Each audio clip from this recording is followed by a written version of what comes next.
Hello, everybody. This is Spot of Nerd here with, quite frankly, a very special treat for this episode because, to put it bluntly, we are going to review the new movie from Christopher Nolan, Oppenheimer.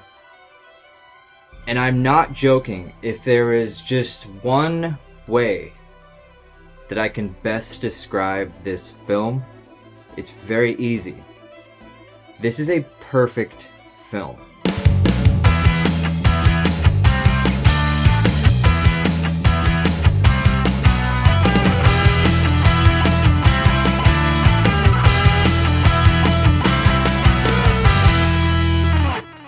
I had very high expectations for this film.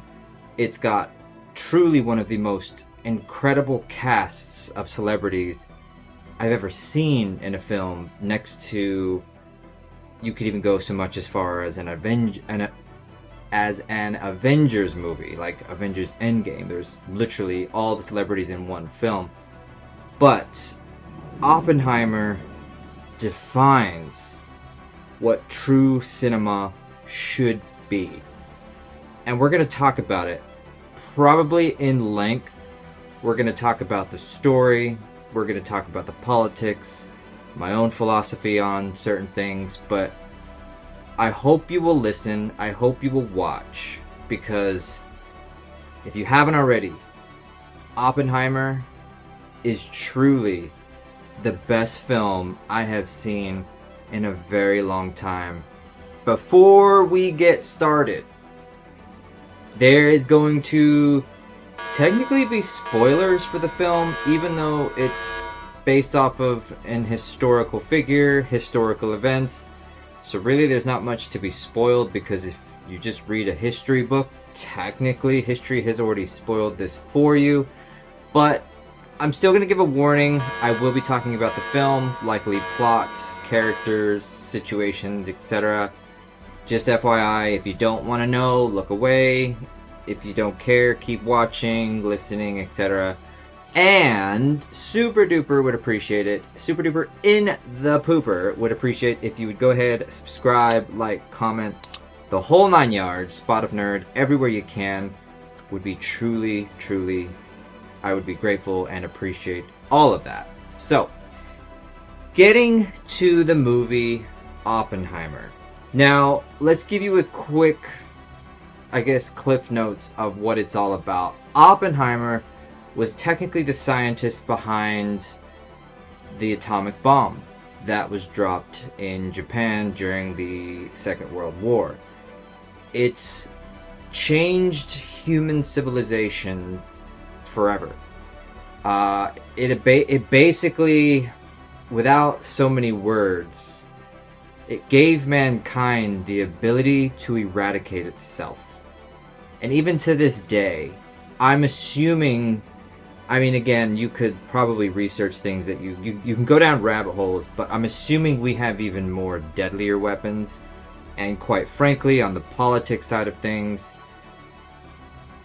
I could only imagine how close we truly are to simply eradicating ourselves. They always say that if we ever got to a World War III, World War IV would be fought with sticks and stones, because we would have just eradicated ourselves, and God knows even if we would exist after that. So that really is the main concept, and it's behind, of course, Oppenheimer, the designer, the scientist, whoever. He's the guy who brought it all together with everything else.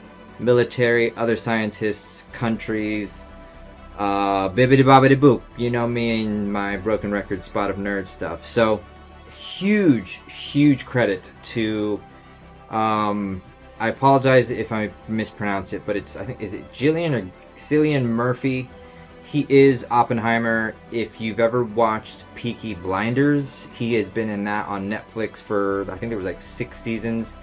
That is truly, I don't know if I've ever done a review on it, or I've definitely mentioned it, but Peaky Blinders is one of the greatest series ever created.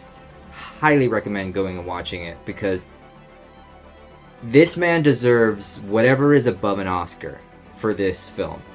It is, again, it's a masterpiece of what cinema is. Christopher Nolan should get every Oscar known for directing this film, the cinematography, the storyline. It's 3 fucking hours, and it is, I swear to God, people, talking for 3 hours. Here's the thing. That's a good thing, because you are literally engulfed and you are just fixated on this story from the moment it opens to the rolling credits, and it's 3 hours. Now, full transparency, I had to go to the bathroom during the middle of it. I recommend it. There's a lot to keep track of in this film. They basically start off with Oppenheimer in school.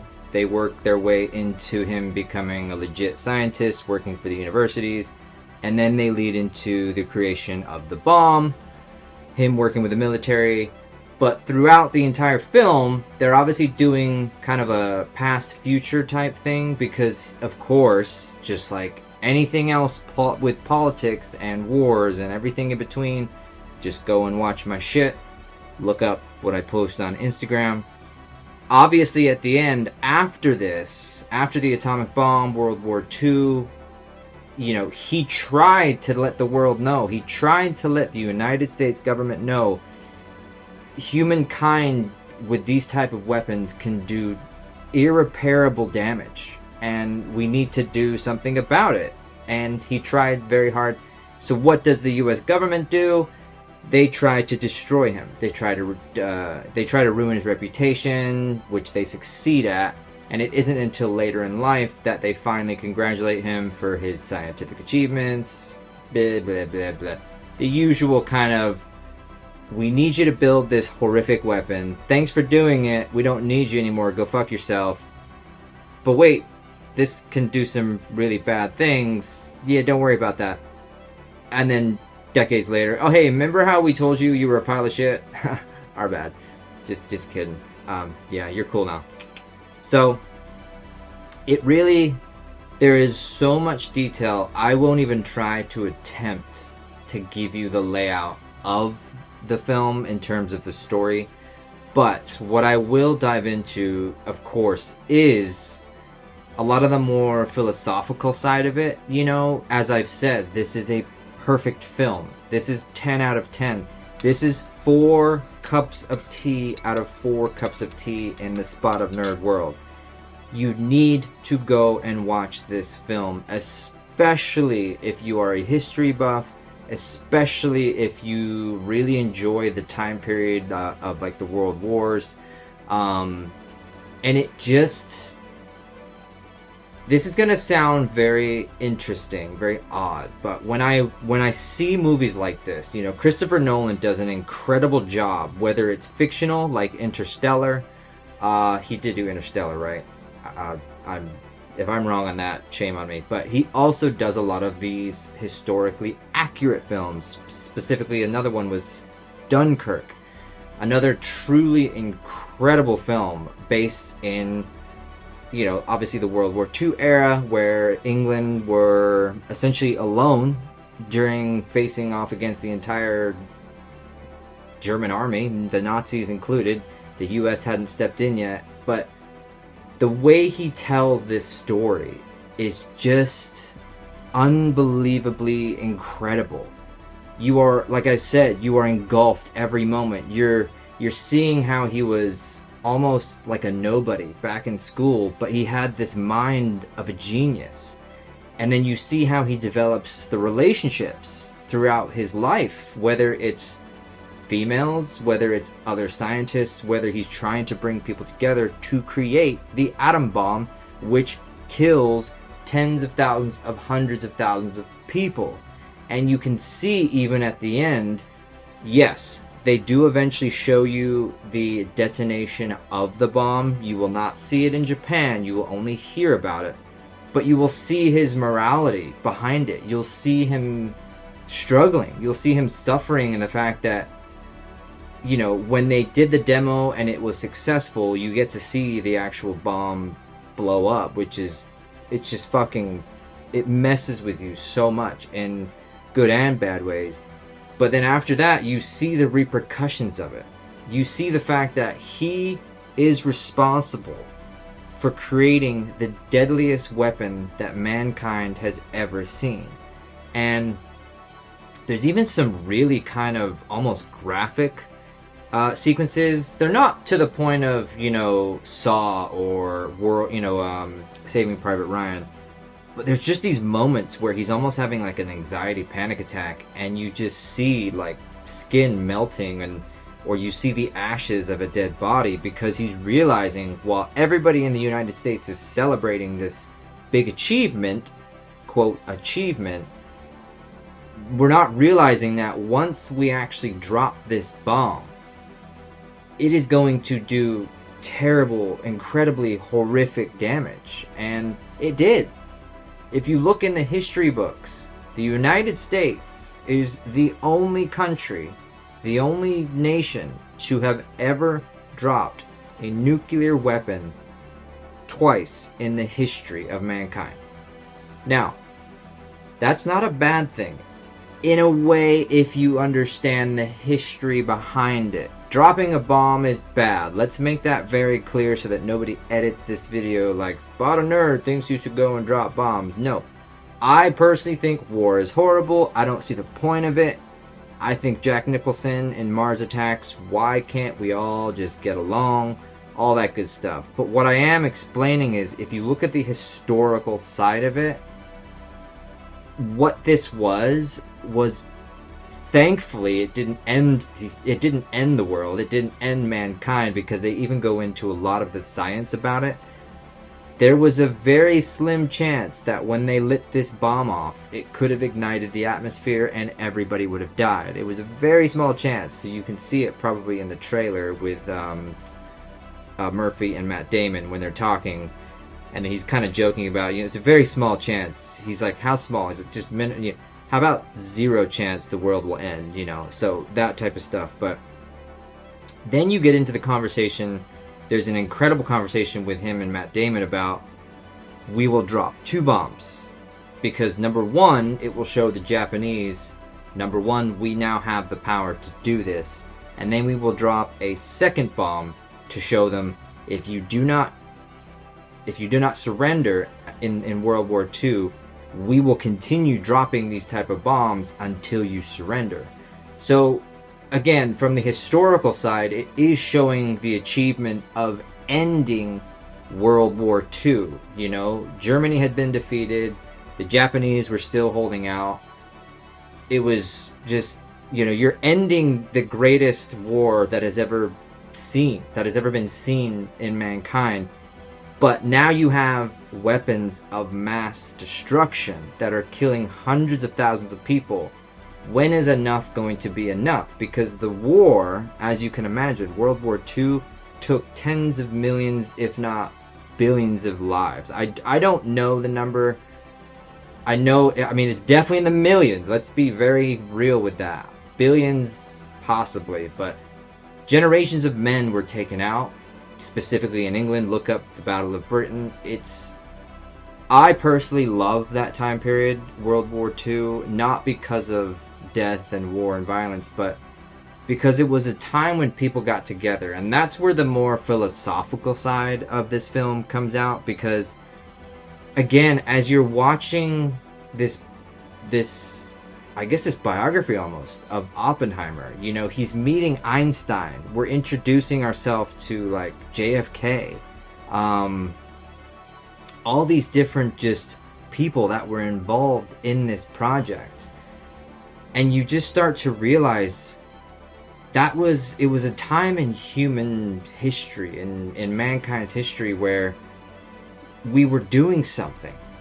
And again, I know that sounds really weird. It sounds really almost bad, because you almost might be thinking I'm advocating for weapons of mass destruction.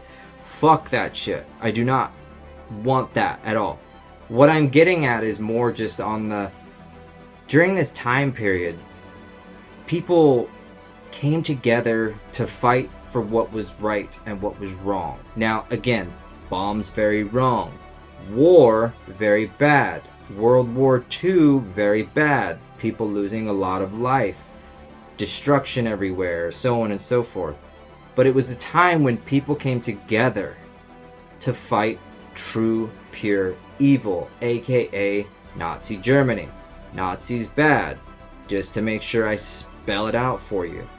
But it was a time of class, and you can see this again just from the cinematography, and this is where Christopher Nolan nails every piece of it, from the suits to the costumes to the cars to the atmosphere of the early 1940s, the early 1950s, and I think maybe even 60s, 70s, up to 80s, 90s.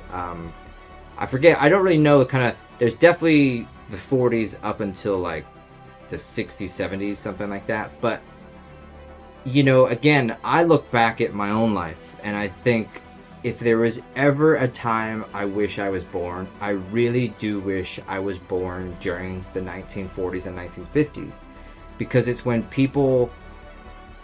I sometimes find it hard, as you know, this is Spot of Nerd, to put it into words, but it was a time when people cared, I guess, more. I guess they had more integrity, they had more morals, they had more standards. They knew what they were up against in terms of the world, you know? There were a lot of bad people in the world. And I'm not, just to make it clear as well, obviously there was some horrible shit during those times, the 1940s, 50s, 60s. I am fully aware of all the horrible shit that went on besides the war. But what I'm trying to get to again is more of, you look at even the relationships. You had true friends back there, whether it was guys and guys, girls and girls, whether it was marriage and love. Yes, there was adultery. Of course, you're going to see it in this film. But what it came down to is they just treated love the way it should be. So you look at Oppenheimer and his wife, Emily, the gal played by Emily Blunt. They went through some horrific shit together, especially when the government tried to basically run him through the mud, tar and feather him after the war. So they're doing this deposition, this kind of like borderline, it's not a real trial, but when you see it, you'll understand what I'm talking about. And she's defending him. He's cheated on her. He's brought her through horrible shit in terms of their own lives. Yet she's sticking up and fighting for him. And I think that, to me, that's really kind of those things that speak to me, because I don't see that today. Like, not to play my violin or anything like that, but I've always said here, whether you are listening, watching my other more political side of things, nobody sticks up for anybody anymore. I mean, I have friends, but I don't have people that I could like really like look to for support. You know, somebody that's gonna back me up if some really horrible shit went down. Not to go down that road, but the COVID situation proved to be the greatest thing in the world to me. Minus the COVID side, it really showed the true colors of who people were. Whether or not they're going to stick up for you and all that other stuff. Especially for what we know now. The fact that nothing that you saw in the media was ever true, and it's to this day as well.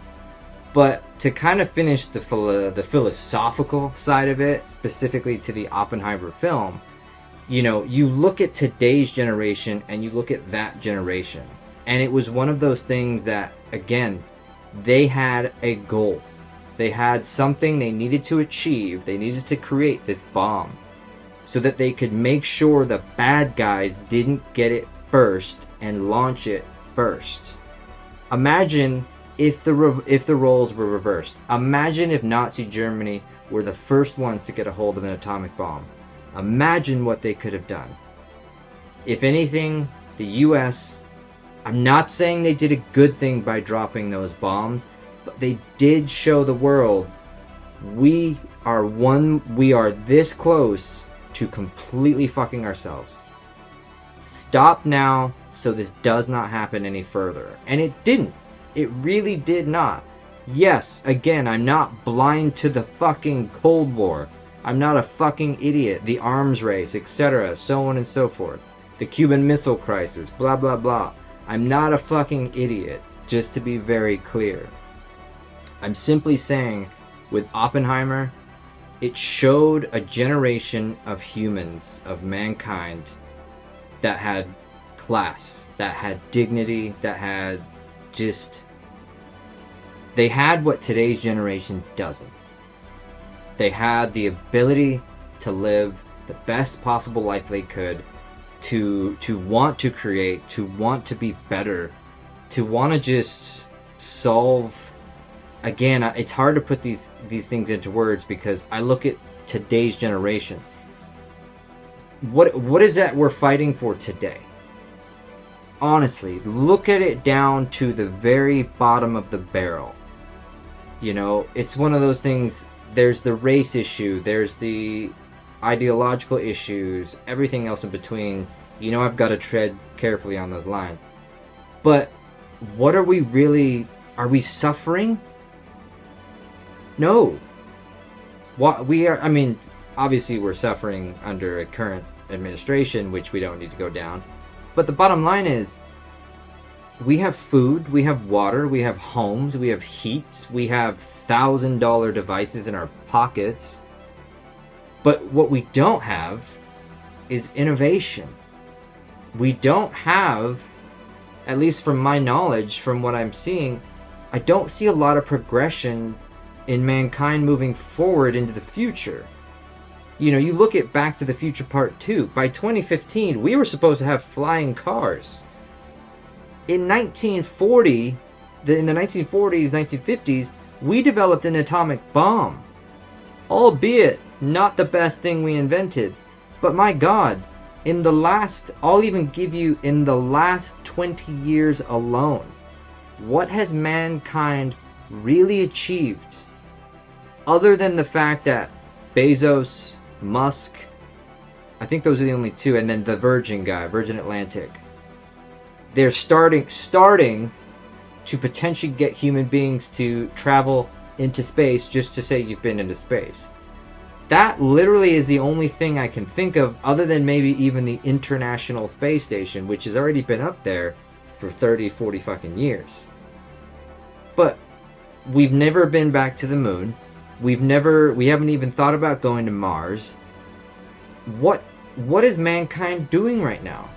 Other than getting so bored that we have to invent shit to bitch at.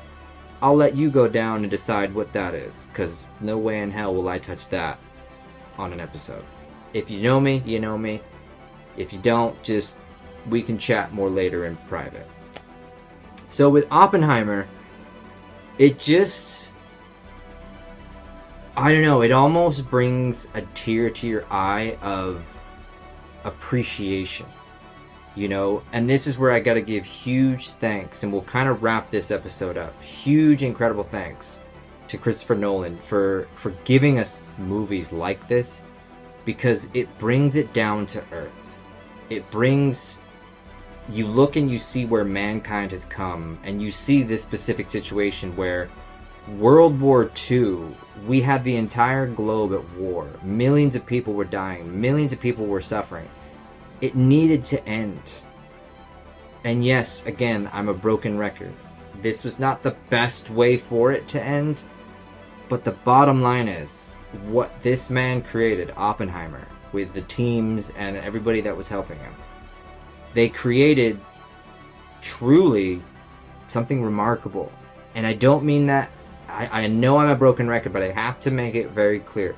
I don't mean that in a good thing. I just mean that in a way that really defines mankind's very thin thread between what is right and what is wrong. Bombs that could destroy everything on the planet, very, very wrong. Stopping an endless world war, that's good. That's what we need. And the most tragic, I guess, I mean, the best thing that I can think of coming to the top of my head right now, when you look at history, when you look at Oppenheimer, the story of Oppenheimer, whether you look at Dunkirk, the World War IIs, the 60s and 70s, the race riots, all this good stuff, the Vietnam War, the scariest thing that I see right now, and I'll finish this episode up with my 2 cents, because I see Oppenheimer, the film, and I see today's world, and it scares the living shit out of me, because not enough of you are waking up yet to the fact that the government is usually behind it all. And the government is usually driving it all. Now, this is where the conspiracy theorist comes out. Not afraid to share it anymore. But the bottom line is, if you ask me on a numbers level, I think probably 10% of this world is, quote, waking up. Maybe 2%, like myself, are actually speaking to it. The other 90% are just kind of wondering how the chandelier is hanging up from the ceiling. What it comes down to is repeating history. World War II was started because of fascism, because of hatred, because of communism, and everything else in between. It ended millions upon millions of lives. And if you go now into 2020, go all the way, fast forward, all the way to 2023, we are doing the same thing. Not exactly, let's not get literal here, but again, I will use the COVID situation as a perfect example.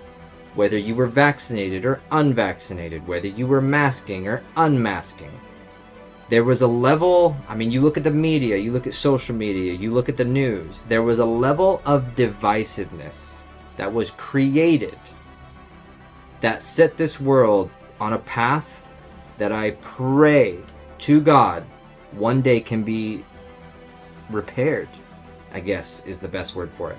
Imagine if we all came together and united under one common interest, that everybody deserves to be the best they can and the best they are. But no, we're told to fear those that are unvaccinated. We're told to hate those ones that don't wear masks. You know, if you're a right-wing conservative, instant bigot, instant racist. How do you think Hitler convinced so many people that when he put a whole bunch of people, 6 million odd people, specifically Jewish people, onto trains, how do you think he got people to go, yeah, I didn't really think much of it? Take that and think about it in today's perspective. The difference being in today's perspective is there is so much more abundance of information, whether fake, whether real, whether truth, whether fact.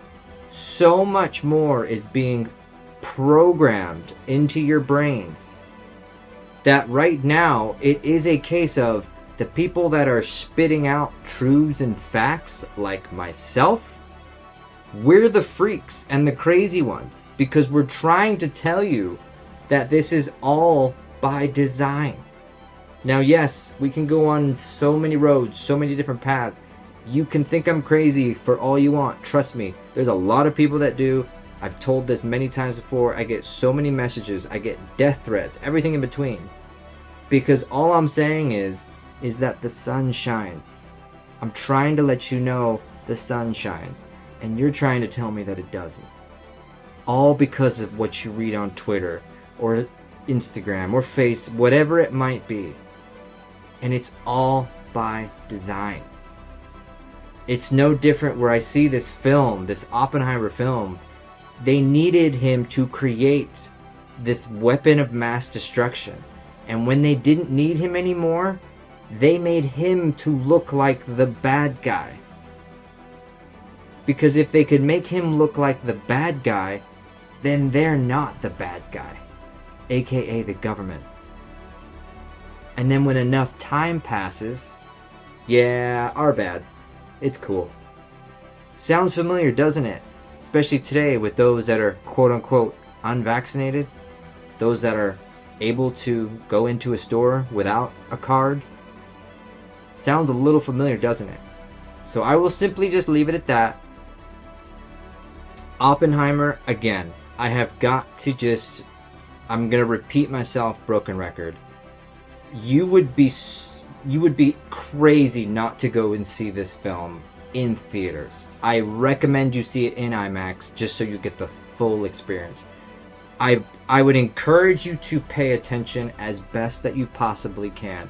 There is absolutely no way you are going to get every little detail, but I promise you this film will walk you through everything to make sure that you understand really the importance of how this moment in time, this moment in history, this moment in human history was truly a defining moment that changed this world forever. And I pray to God, I really do, that we do not go down the same path. Because again, there are so many more things going on right now that are very similar to what happened in the past that is now bringing us here. You take something like Oppenheimer, who knows? Who knows what the future will bring in that situation? But I can simply tell you it was just an incredible story. It was a beautiful story. Yes, there are some very hard sequences to watch. There's some very good sequences to watch. The actors are amazing. There are so many celebrities. Robert Downey Jr. Damn, you are not just Iron Man. You are truly one of the greatest actors of this entire generation. It's incredible. It really, really is. And I just have to one last time go back to Mr. Murphy. The man, I did not know he could act like this. He's been amazing in Peaky Blinders, as I've said. He's amazing. Like, he's in the 28 Days Later is when I kind of first saw him.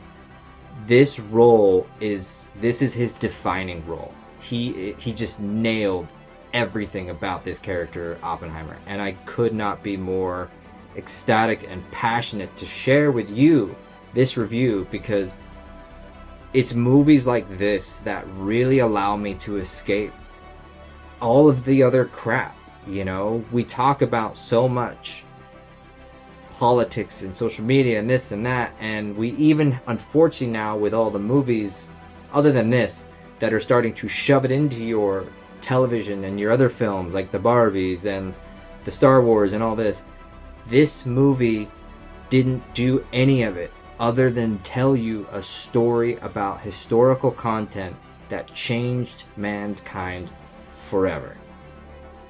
Please go and watch this film and just take a step back, process what you watched, maybe go back and read some of the history behind it, and just see what mankind really was back then.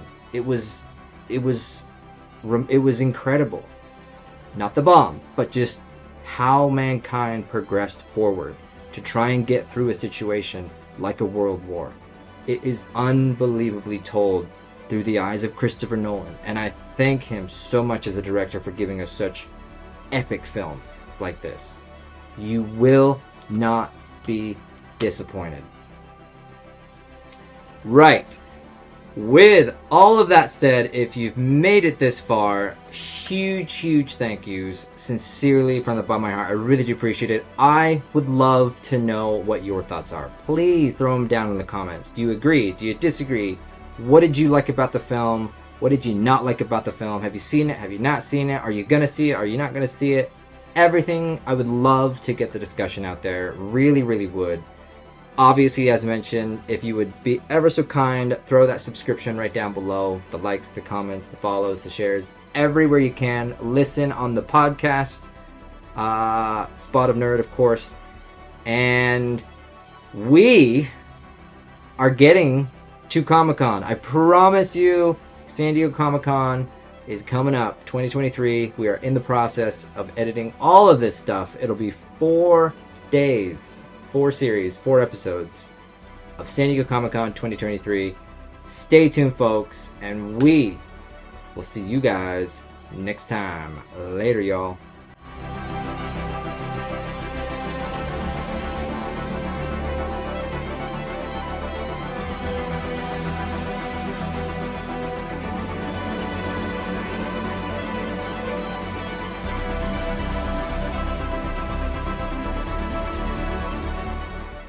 Now, end credit scene. There isn't. Okay, so big spoiler. Not. I mean, let's be real. It's a Christopher Nolan film. There's never any end credit scene, but Spot of Nerd end credit scene. There was when Oppenheimer was starting to be marketed, when it wasn't in theaters yet. You know, there was some talk about some pretty heavy duty sexual scenes in the film. They were not wrong.